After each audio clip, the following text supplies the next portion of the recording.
pasok na, nanalo yung Dallas over Minnesota, no? So, no, ang tindi talaga nung Luka Doncic at saka Kyrie Irving scoring wise.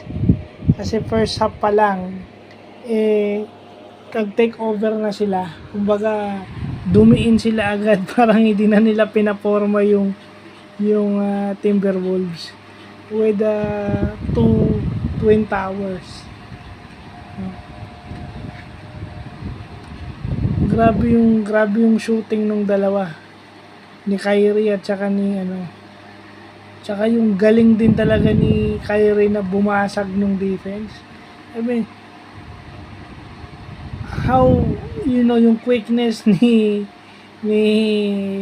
Kyrie Irving neutralizes yung shot blocking ability ni Gobert and si Towns. No, alam naman natin may shot blocking ability yung dalawa dahil dalawang 7-footer. Pero Kyrie is using his quickness.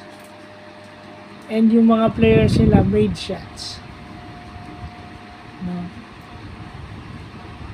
Yun yung sinasabi that I hope Anthony Edwards learned his lessons na hindi niya dapat kino-call out yung mga veterano.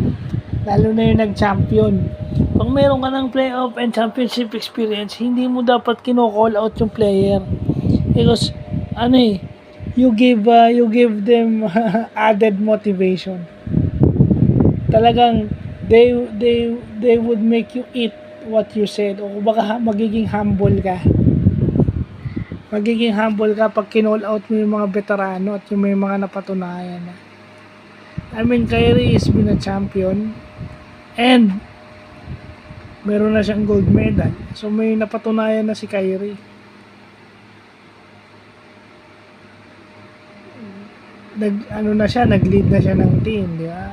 Scoring wise. So, scoring and siya yung bago pa dumating si LeBron, siya na yung franchise player ng Cleveland.